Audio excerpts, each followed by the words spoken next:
Oh, well, hey, everybody. It's Drewski McGillicuddy. We're about to watch Halloween on the big screen, and then I'm going to talk about it after the movie's over. This is fucking stupid.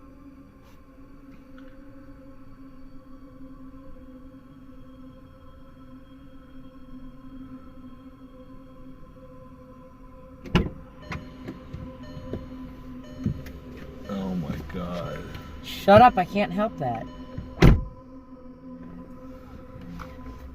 Are we in fucking frame, everybody? Can you see us?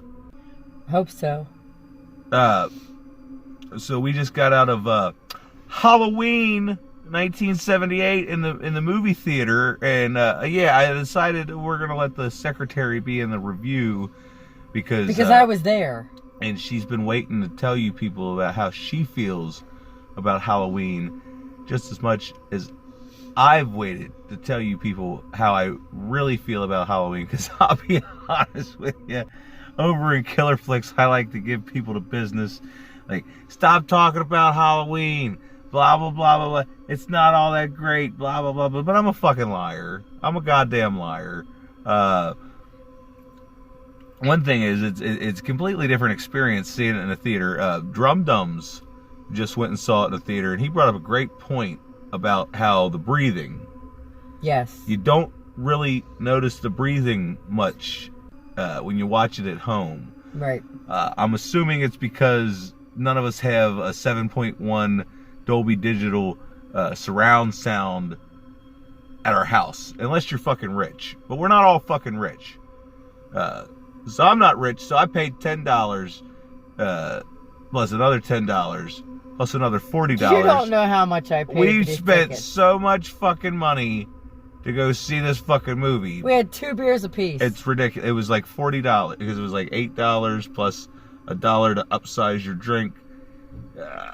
We spent $40 on beer. It was $19.25. There was one point where I almost fell asleep when Lori walks out on the porch.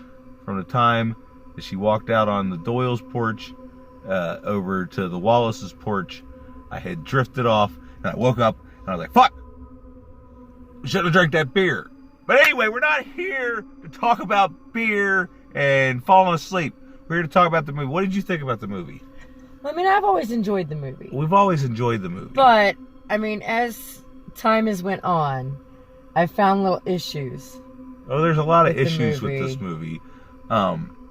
Now, but before we talk about the issues, let's talk about what we love.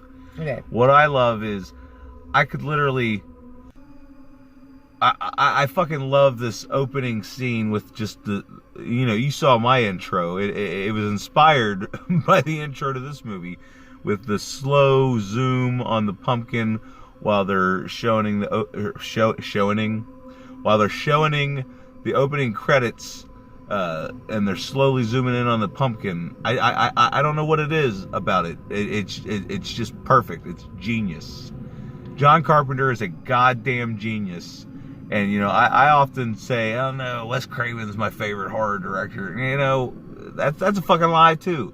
I mean, Wes Craven's got some good movies under his belt, but aside from like Ghosts from Mars and then Onward, has John Carpenter ever made a bad horror film? Not really. I mean, I have that one that I got from the Goodwill not too long ago. Something about, I don't know. It was like one of his earlier fucking movies. Do you remember what it is? I do not know. Something about don't scream or breathe. I don't know, because you buy things at the Goodwill that you hide from me. Speaking of which, I did just, never mind. We're not here to talk about the stuff that I just bought at Goodwill that I've been hiding from the secretary. But when Rebecca Reinhardt and Ashley Grady come to go through the Dent Schoolhouse, I will gladly show you the things that I bought today. That day. So Saturday we'll show you the things. Anyway, we're not fucking here to talk about that. Why don't you quit fucking changing the subject? I love the opening credits of this movie, and then we go in to the actual movie, and it starts out with the POV of young Michael stalking his sister and her boyfriend, which I'm not gonna lie. I fucking love this. I love the whole POV angle. But I found exception in the fact that the POV, and I get it. It was Deborah Hill, but the POV was way taller than a 6-year-old. Way taller. Yeah, but than a 6-year-old. When you're watching a movie, you're not thinking about that. That's my big thing, though. As the years have gone by, I couldn't tell you how many times I've seen this movie. This is the second time we've seen it in the theater, and I couldn't tell you how many times I've seen it at home. But this time I noticed, I don't think I've noticed it before, how much higher up the POV is than what a 6-year-old I also did notice when he goes to pick up his mask off the ground, it kind of, you can tell he was standing on the side of the camera operator because his arm goes all the way out of frame to grab it. And then another thing about the opening sequence when he's stalking his sister. First of all, I want to throw out the fact that Judith Myers has some of the finest titties she has some ever nice boobs. Put to horror. Yeah. And you don't. They kind of tease you because they don't really show them. Well, until she's dead. But then who wants to look at dead boobies? They show you bloody nips. I don't want to see. I don't want to see dead boobies. If he wouldn't have put that fucking clown mask on, we would have been able to see her tits in all their glory. But that's kind of gross when you think about it. A 6-year-old seeing his teenage-year-old. I'm sorry, but Michael, your sister's fucking boobies. hot, dude. I mean, she's a terrible actress. And you could tell, watching it this time, her voice was totally dubbed. Totally dubbed. It was not that actress saying it at the time. Speaking of the acting, let's skip ahead to the whole... Because I also love the scene where the Annie and... Linda and Lori are all walking home from school. I love... I don't know. Everything about every angle... And every fucking just that is one thing John Carpenter is amazing at is framing of shots. And even like his long takes. Yes. His long takes. Like nobody fucking does a long take like John Carpenter. Even fucking Boogie Nights. What the fuck's going on over here? Oh my god. We haven't been recording? No, we've been recording, but the battery's gonna fucking die before we're done with the fucking review. Anyway, are we back in frame? Or how bad? Oh yeah, there we go. Now you're gonna have to start the fucking car. What? Keep talking. Don't worry about it. I'm gonna get this. Let me get out and frame it. It should be fine. Is it fine? What the fuck were we talking about? We were talking about John Carpenter's long shots and his framing, just his directing ability. It's impeccable. He has such a great attention to detail. Except for the fact, we'll go ahead and get into the. It's not necessarily a negative. It's just a fucking what? And Jason Smith brought this up in his review of Halloween. How we see in the scene where Michael runs into Tommy Doyle after he gets after he smashes his pumpkin. No, it's not Tommy Doyle. It's the bully. Tommy Doyle's still there laying on the ground on top of the pumpkin getting himself up. Well, whatever. It's the bully he runs into. That scene where Tommy's getting hassled by the bullies and the one bully runs into Michael, they don't straight up show it, but you can see his neck, and in his neck he's wearing the mask. So he hasn't stolen. Oh my god, be quiet. Will you shut the fuck up? No. Anyway, so he is wearing the mask already, and you gotta assume this is school's getting out, and when I got out of school, it was roughly 2:45 p.m. And then Annie tells Lori she's gonna pick her up at 6:30. Okay? So, you guys think they probably drove around smoking on that doob for about a half an hour, and then they roll up to the fucking... Well, not even that long, hardware store, they didn't even and the alarm's going off. Far. So hold on, I know, but it's just like, how long has this alarm been going off? That these, I mean, I get it, it's a small town, But it's like, you know, there's an alarm going off. Don't you have some sort of responsibility to address situations such as this? Also, not to mention the fact that there's fucking smoking a joint. It's like, first of all, with the windows up. Who borrows your mother's car and then it's like, well, here, let's smoke a joint in it? Because I smoked a joint one time. We weren't even smoking the joint in the car. I went to see Scott H. Byram, and we smoked a joint walking down the street. We got spooked because we saw the police, and I just tossed it into the car.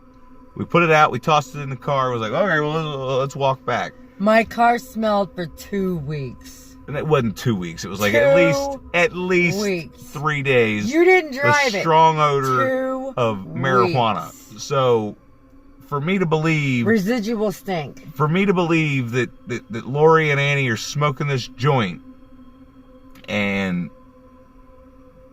Sheriff Brackett... The cop dad, Sheriff Brackett, didn't fucking smell it. It's beyond me. It's absolutely beyond me.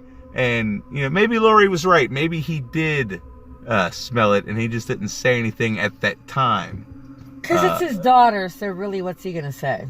Well, plus, you know, he's in the middle of somebody's stealing knives and Halloween masks. And rope. What the fuck did they take the rope for? Yeah, he never fucking used the rope. Did he use the rope to fucking remove the gravestone? Because I highly doubt that Michael Myers picked up this fucking gravestone. Anyway, like I said, we're jumping ahead.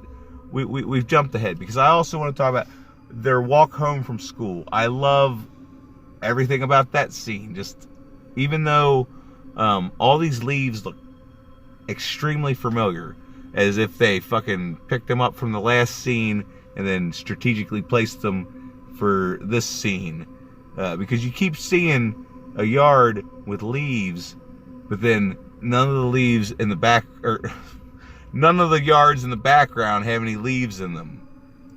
And something a lot of people might not know is they filmed this, midsummer? Yeah. And then they had these leaves that they carried around a garbage bag, and they threw them out. They threw them out, and then they collected them all, and then they threw them out, and then they collected them all. And it's like, why not just... I don't understand. It's something I don't understand about a lot of movies. Like, all the Friday the 13th movies were filmed in, like, fucking February. Right.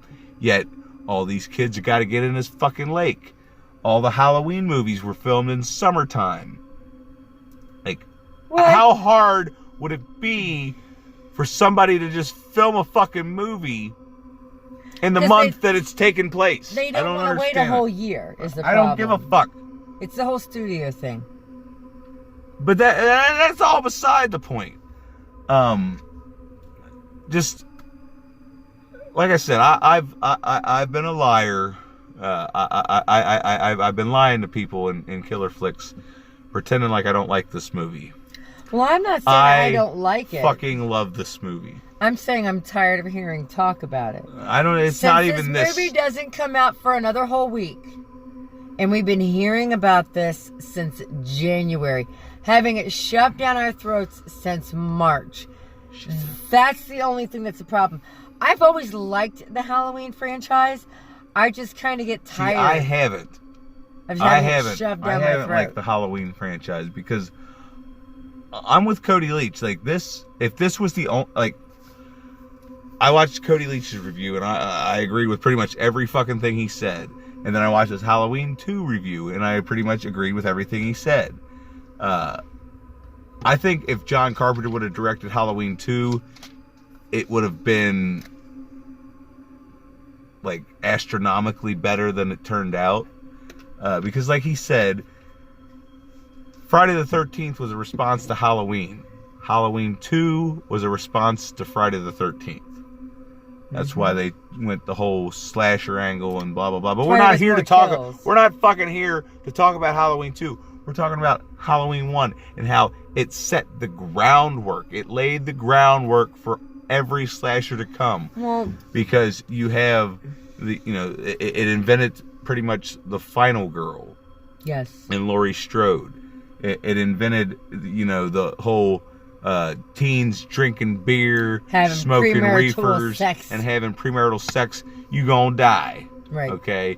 Now, even though there's only like technically 3 kills in this movie, if you don't count the truck driver that he or the dog, that bothered me really bad. I didn't want to bring it up, but yeah, they broke a fucking car.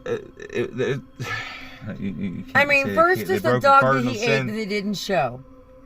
Then there's the dog, it looked like they got a real dog and just had him strangle that dog because the dog's leg just goes limp. And that bothers me. PETA would be having a fucking field day. Now, I don't care for that. The fact that Michael Myers killed that dog. One thing I want to bring up before we get and I get too it because far, he didn't want the dog to signal everybody else. Blah, blah, blah, blah, blah. One thing I want to bring up before we get too far into this. My dad, he was always a Universal Monster kind of guy. I grew up watching the Universal Monster movies with my dad. My dad never really watched, like, the Halloweens or the Nightmare on Elm Streets or the Friday the 13th. He was a classic horror guy.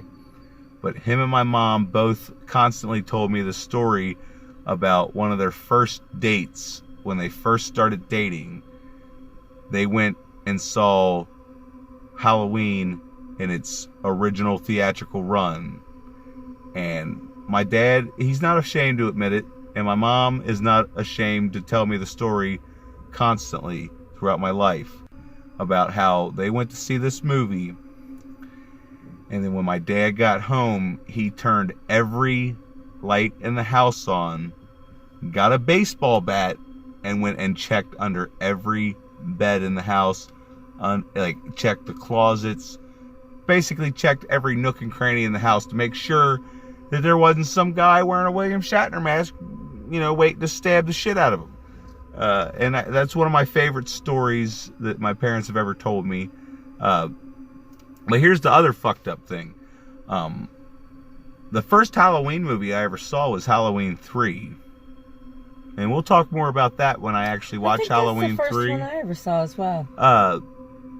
So, yeah, I just wanted to throw that out there. That Halloween 3 is the first Halloween movie that I ever saw. I don't actually even remember the first time I saw the original Halloween. I don't remember it having an effect on me. Mm-mm. But I do remember... I was too young to remember... As a teenager... having an issue with it. I don't know. It's just something about... art. I didn't appreciate the art of Halloween. When I was younger, I was more like, let me see the bloods and the guts and the titties. Well, there is hardly any blood or guts. There's a couple of titties. There's hardly any blood or guts. There's some nips. Now, a lot of people say that, with the 3 kills in this movie, that... Oh, fuck. Hold on. What was I talking about? What's your point? I got a point. Hold on. I got a point. A lot of people like to say with the 3 kills in this movie, there's a stabbing and then there's 2 strangulations. Mm-hmm. Well, if you pay very close attention, okay, he strangles Annie when she's in that car. That was a terrible strangling, too. But as he's strangling her, all of a sudden, you hear a... It doesn't show that. No, you see his arm go around. Yeah, but it doesn't show it. No. I thought he stabbed her first because when that sound she makes sounds like she's getting stabbed. Right. But then later on, when she's laying on the bed with Judith's tombstone, see her throat's cut. Her throat is cut. So he stabbed her, then he slit her throat. Now, Linda, he strangled her with a phone cord. It irritates me that her eyes are like that. It's like... Well, she went half retarded. Like, he cut off the oxygen to her brain. But anyway, let's talk about Bob, okay? Poor Bob. Oh my God, did you guys fucking notice that I remember all the characters' names in this movie? So that must fucking mean something. After I reminded you of the girls' names once. No, yes. I remember everybody's names. Like, it's not like Friday the 13th where I can't remember their names at all except for like Shelly. But we're not here to talk about that. We're talking about Bob. Poor Bob. And Bob's a big fucking nerd. All right, I don't know how. I don't even see how. I don't know how. Linda. Yeah, because Linda is like probably one of the hottest. She's a cheerleader. She's one of the hottest fucking horror movie victims. PJ Souls was just hot back in the day. She was fucking hot. She was the shit. I don't appreciate how they cut off her titties. I feel like if this movie would have been shot in full screen, we would have got to see the whole... No, you do get to see her nips. You were out of the bathroom the first time. You get to see more of her nips as she's being strangled than you do when you want to see them. No, when he goes to leave to get her the beer, you were already going to the bathroom. Yeah, but it shows you saw them, her nip. It shows them for like a split second. You saw a full nip. Yeah, but it only shows it for a split second, and it's fucking bullshit. Any fucking way. Now, Bob's death. I want to talk about how the fact that regardless of what I think or anybody else thinks, wait a minute. It's physically impossible. That's beside the point. It's not regardless of what I think. Because I'm pretty sure... No, here. Let me start over. Regardless of what anybody thinks, we can all agree that Bob's death is quite possibly the most iconic kill in a horror movie ever. Even more so than Johnny Depp's death in A Nightmare on Elm Street. Just because of the fact that it's so simple, yet so effective. Yes. Even though it's completely implausible. Because the knife is only this big, and I'm sorry. He wasn't I'm pretty sure Bob was, thicker than that. And when you look at it, there's only this much of the end of the blade sticking out where the handle is. Well, not so to mention, the knife would have had to been this long, and he would have had to get a running start. Well, I get it. You have to have a suspension of disbelief in any horror film. Let me double check, make sure we're still fucking recording. Okay, good. We're still fucking recording. Are we still in frame? Who knows? A suspension of disbelief for any horror film kill. Because physically... if I just stabbed you here and left it there, you wouldn't die within 2 seconds. Well, they didn't even stab him here. They stabbed him here. Down here. So, I mean, it wasn't even the heart. They stabbed him in the fucking appendix, and he died instantly. Technically, where he stabbed him, he would have stayed up because his rib cage and his sternum would have kept him on that knife. But the weight of him with the shortness of the blade, he would have fallen down, but he would not have died. That's just us nitpicking about some stuff. I have OCD issues about realism. Yeah. So I mean, as far as art goes, it's fucking beautiful. It's amazing. It's absolutely beautiful. One of the other things is the lighting in this movie. A lot of movies that take place at night look like they are just lit. Day lit with blue. No, it's not even that. It's not even that. It's just it looks like it's lit by a Hollywood set. This doesn't look like it was lit by a Hollywood set. It looks like they used natural lighting for the most part. I don't know how to fucking explain myself, but like one instance, it looks like it was shot at night. One instance is when Laurie's upstairs. I don't remember if she's at the Wallaces or the Doyles. But she's upstairs, and it's real dark, and, you know, the moonlight keeps lighting her face. But for the most part, she's in the dark, and you don't really see... That's at the Wallaces. You don't really see anything. But then as she walks downstairs, where all the lights in the house are on, it gets brighter. I can't fucking explain what I'm talking about. You've seen the fucking movie. You should know what the fuck I'm talking about. The lighting in this movie is fucking amazing. It's like the cinematography. Even Cody Leach was talking about that fucking scene where she's standing there and she fucking discovers the bodies. And then she's standing in the dark, and then Michael's face slowly appears in the darkness. That's what I was going to bring up. Fucking phenomenal.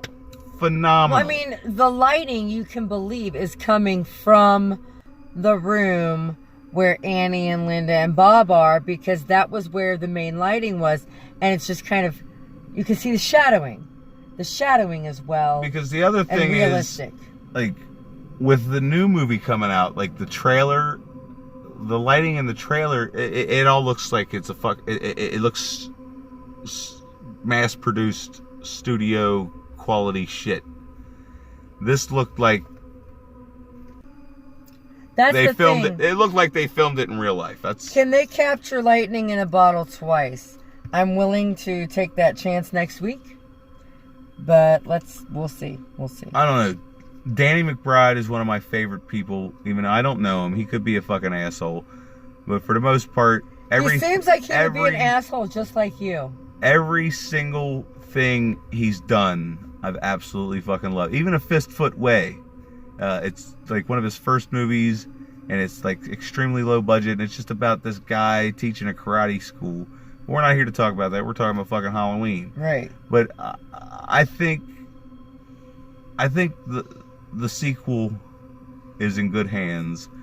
I'm not that worried, especially because, not that I give a fuck what the critics think, but I do like to look at scores before I go see movies just to be like, is it going to be worth my time, or should I wait for it? Because even if it's got a bad score, I'll usually wait for something to come to video. But as of right now, as of yesterday, the new Halloween sits at an 8.0. You know what this one sits at? What? An 8.0. Wow. So that might mean that the remake, it's not a remake, the re-sequel. There you go. The re-sequel is just as good as the original. Well, one thing I want to say right off the bat that I love about this original is the 1977 Monte Carlo that Annie borrows from her mother. I had one myself. I will have another one in my 20s. Eventually. Amazing. I'm gonna buy this car. Mine was blue. I'm gonna get another old truck. But that's all beside the point. Let's talk about Donald Pleasance, because we didn't mention Donald Pleasance. And when I was a little kid, I didn't get it. I was like, nah, whatever. Maybe it was the accent, but I think that's your problem. You didn't care much for British accents because you didn't understand what they were saying when you were younger. But I can understand everything Donald Pleasance is saying. It was just, I think what my problem with Donald Pleasance is the fact that he is the best actor in the movie. He gives the best performance in the movie. And at times that's why his name is listed first. It seems like it's a bit over the top. Well, his name's listed first because Donald Pleasance in. He's the most accredited actor. The most well-known at that point. But, his because of him being such a superior actor to everyone else in the film, his performance comes off as a bit over the top. But, we gotta figure, when Donald Pleasance has played in all of these 60s, 70s horror movies, that's how they acted. And so, you seeing it for the first time in the 80s, you seeing his style of acting in the 80s, it came off as a little over the top. Yeah. But as an adult, now that I understand everything, I fucking love it. Now, here's the other thing. I recently, might have even been Cody Leach that was talking about how Annie's performance and these other performances were less than compared to like Donald Pleasance and Jamie Lee Curtis. Well, even PJ Souls. Even Jamie Lee Curtis was a little that was her hokey. Her first role. But here's the thing. Shut the fuck up and listen. All right, are you ready for this? If you watch movies from certain decades, all the acting in certain movies from certain decades comes off as the same. Mm-hmm. Like Last House on the Left, that has very early 70s acting. Yes. This came out in 1978. It has the late 70s acting. Correct. And then there's the 80s acting. It goes all the way back to like the 50s with like Audrey Hepburn and stuff like that. It kind of goes. If you watch them, with what they was the have a social certain norm. Style to their acting. The social norm like of the time. Like the way they spoke in the 50s and the 60s. And it's kind of the way they spoke in the 70s. So it's not like they're giving bad performances. They're playing how people acted and talked in the 70s. We weren't fucking there, so how the fuck do we know? I do. Unless you were actually their age at this point in time.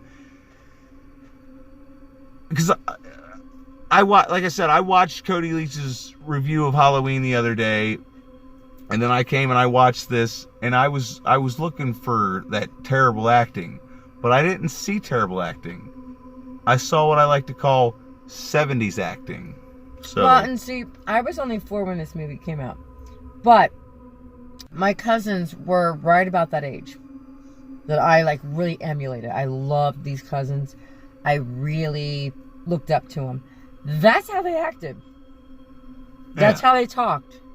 So that is, you know, the acting. It's not as bad as people might lead it on to be. Or what the fuck is the word I'm looking for? What's the figure of speech?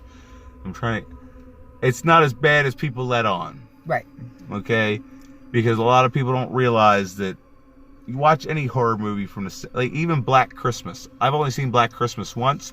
I don't necessarily remember a lot of it, but I remember some of the acting, and a lot of the acting seemed very similar to the acting in Halloween.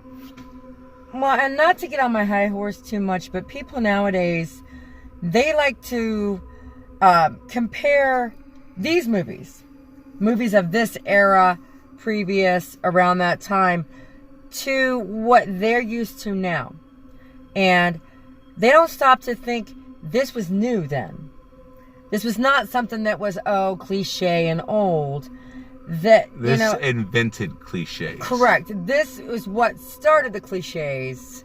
They don't stop to think about that. They just realize what we have now. Plus, not where a lot what of this the people, began. a lot of the people nowadays, they don't stop to consider that they like complete shit. Okay. It's not that they like complete shit. They like they have been trained. I've seen people that like Truth or Dare, and I saw the trailer and I knew that I would never watch that nowadays movie. Maybe I will watch that fucking movie just so I can fucking go the fuck off on it. People nowadays have been conditioned to know that, jump scare, fast moving faces, and distorted things, and more jump scare. That is what should be scary. Which leads me to my next point. I've seen people actually say that they think this movie's boring. They think that it's stupid. And it's not boring because I think this movie's perfectly paced. It is extremely perfectly paced.